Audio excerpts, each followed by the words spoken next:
Have you ever wondered what happened after Uri's capture on November 13, 1947, during the Indo-Pak conflict? Well, let's rewind the clock and delve into the strategic decisions made in the aftermath.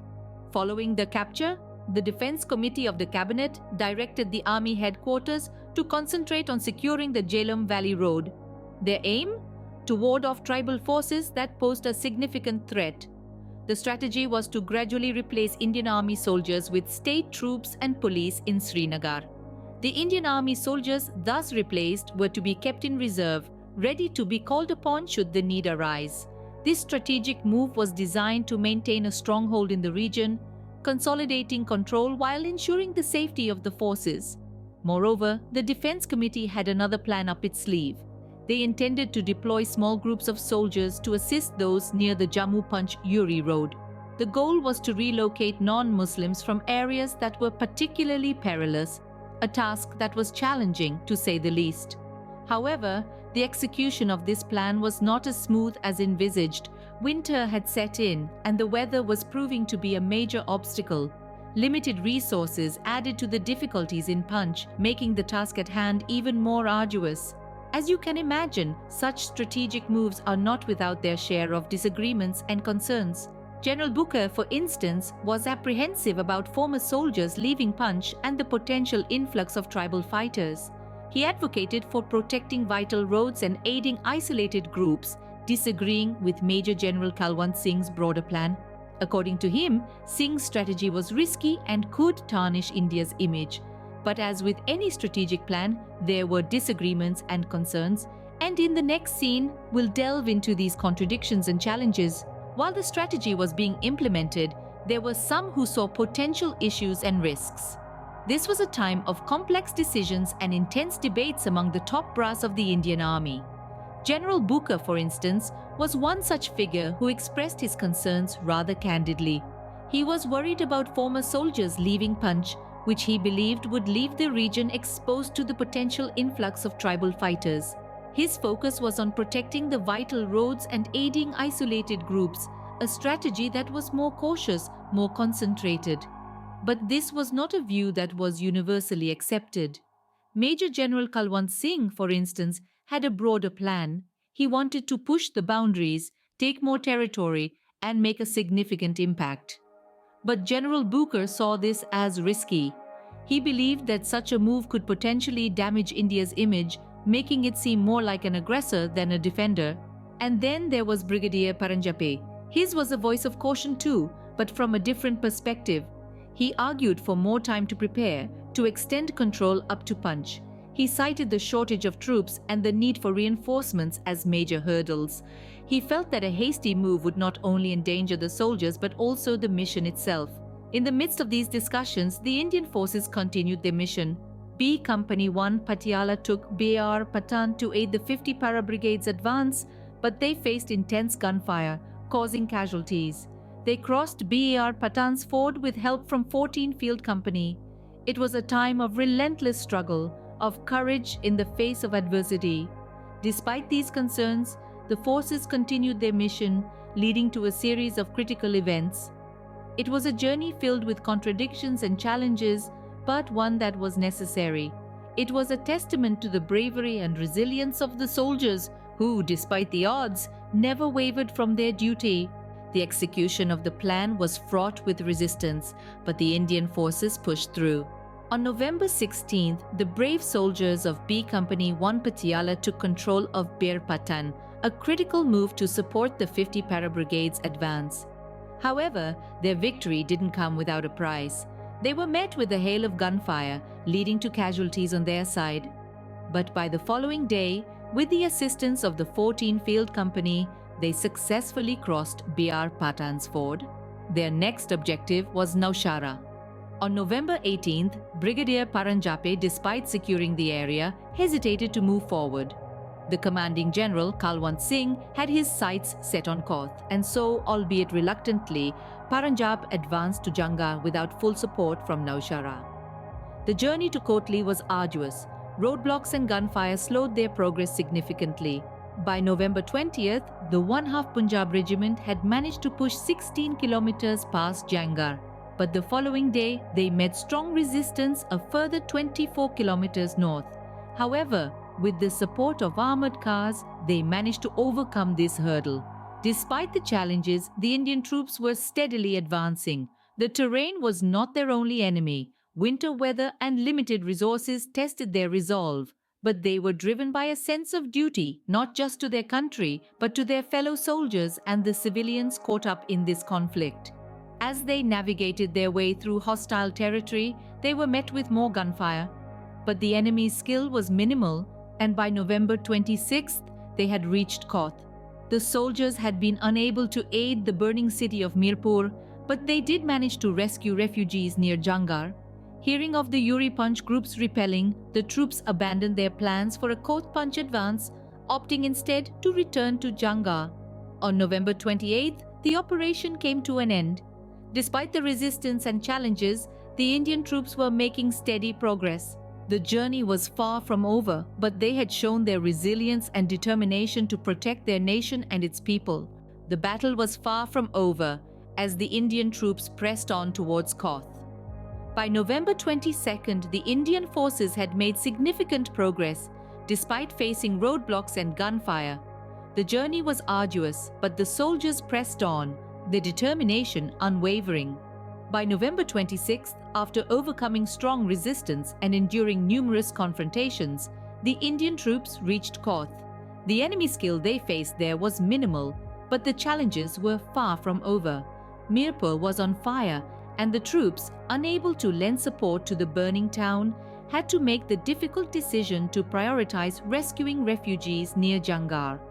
As the situation evolved, the Indian forces received news of the Uri Punch group being repelled. This development forced a change in their strategy. The original plan of advancing from Koth to Punch had to be abandoned. Instead, the troops made the decision to return to Jangar. This pivotal moment marked the end of the operation, but it was not without its consequences. Brigadier Paranjape, who had been leading the 50 Para Brigade, stepped down from his position. The reasons behind his decision remain a subject of much discussion, but it's undeniable that his departure marked a significant moment in the course of the conflict. Despite the challenges and setbacks, the Indian forces remained resilient. The relief column from Jammu was instrumental in providing aid to Naushara, Jangar and Koth, and the one from Uri reinforced Punch. By the 20th of November, Naushara was relieved and Uri was stable, allowing the troops to shift their focus to helping Punch. The operation ended on November 28th, marking the conclusion of a series of intense battles and strategic decisions. However, the conflict was far from over. The Indian forces, though faced with numerous challenges, remained determined to secure the region and protect their people. The operation ended, but the conflict was far from over. In the aftermath of the operation, relief columns were dispatched to aid the troops. As the dust settled and the echoes of gunfire faded, a new mission was set into motion. From Jammu and Uri, columns of relief were sent forth, their purpose twofold: to aid the weary troops and to reinforce the strategic locations of Naushara, Jangar and Koth. These columns were not just a lifeline for the troops in the field, but also a symbol of steadfast resolve. By November 20th, their impact was already being felt. Naushara was relieved of the relentless pressure it had been under, and Uri, the site of the initial capture, had achieved a semblance of stability. The next task was clear. The columns had to move to aid Punch. Commander 161 Infantry Brigade received new orders at 10 in the morning on November 20th. The orders were explicit: assemble a force and send it to Punch.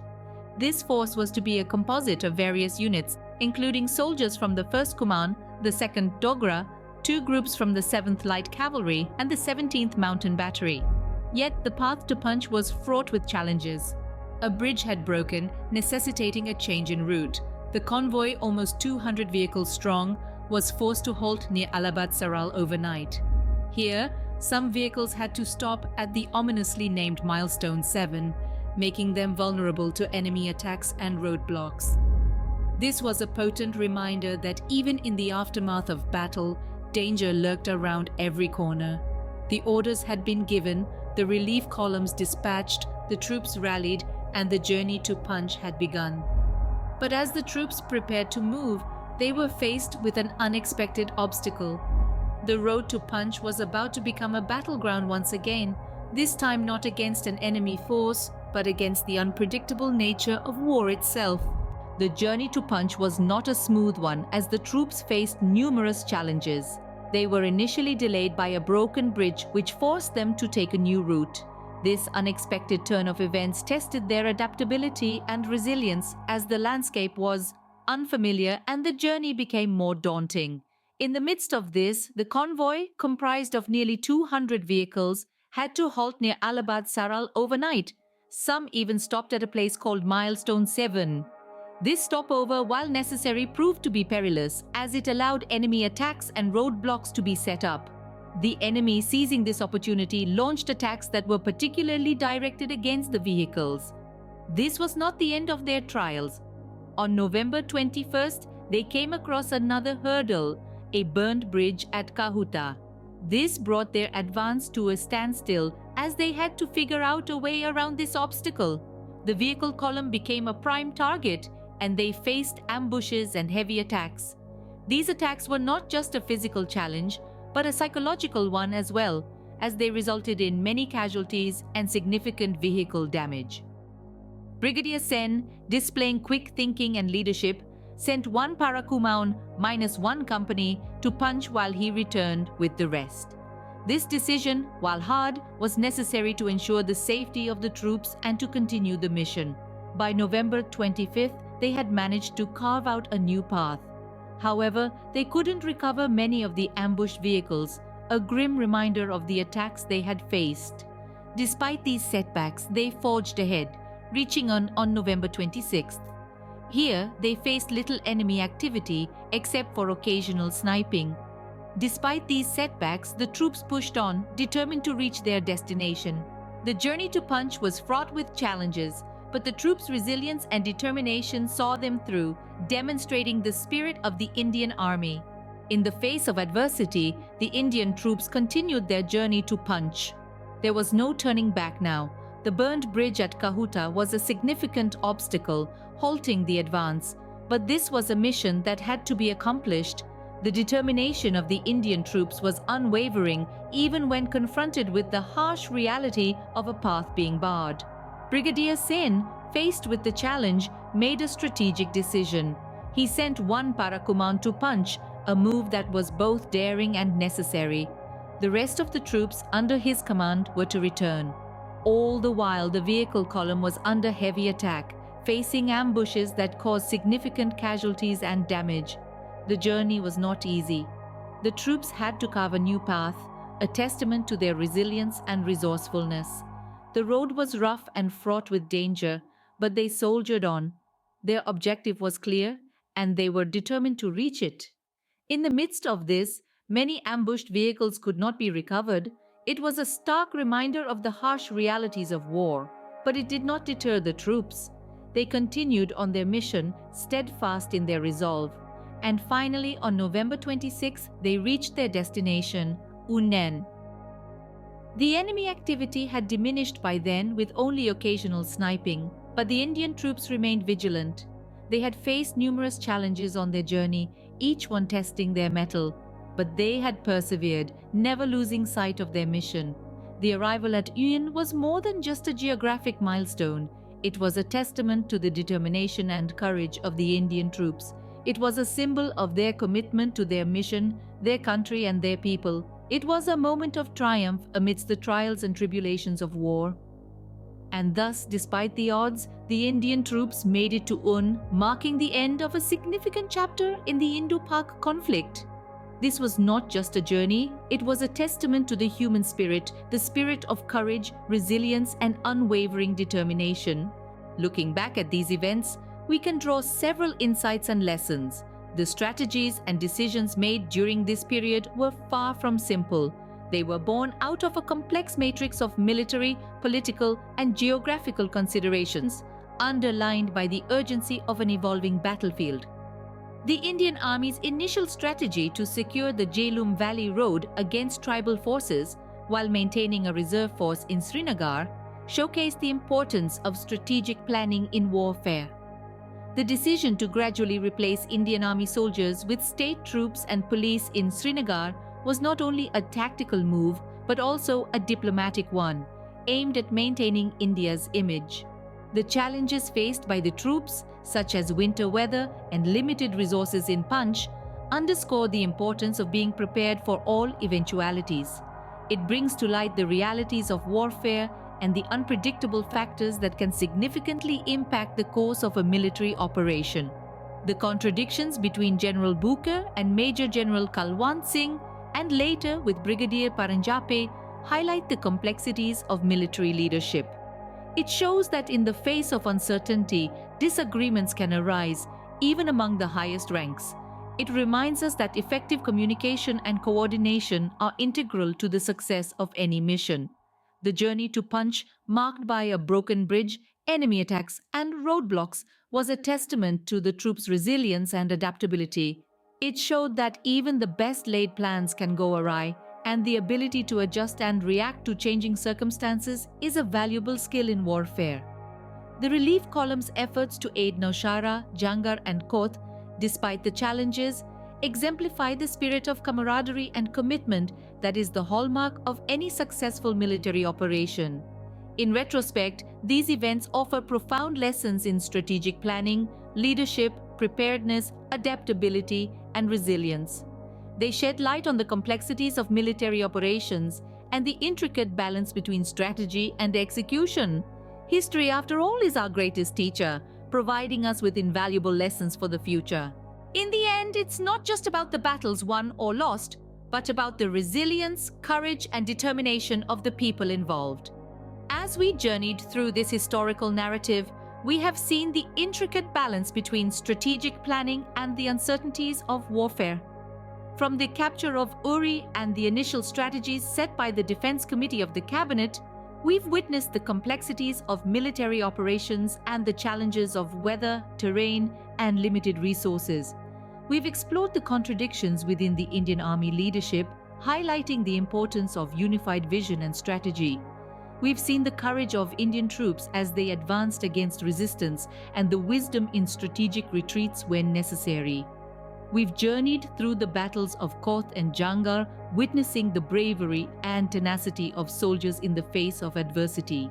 The relief columns from Jammu and Uri remind us of the importance of reinforcements and support in critical times. The new orders for Punch, the difficulties of the journey, and the enemy attacks all underscore the unpredictability of war and the necessity of adaptability. The final push and arrival at Uan were not without their challenges, yet the Indian troops prevailed, showcasing the power of determination and resolve. The ambushes, the roadblocks, the delays, they all serve as a poignant reminders of the realities of warfare. Through this narrative, we've learned about more than just strategic maneuvers and military operations. We've learned about the human spirit, about resilience in the face of adversity, about courage in the face of danger, and about the determination to uphold one's duty even in the most challenging of circumstances.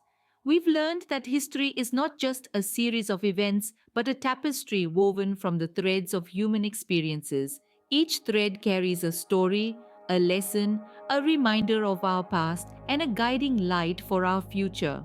So, the next time you think of the Indo-Pak conflict, remember the journey to Punch and the lessons it taught us.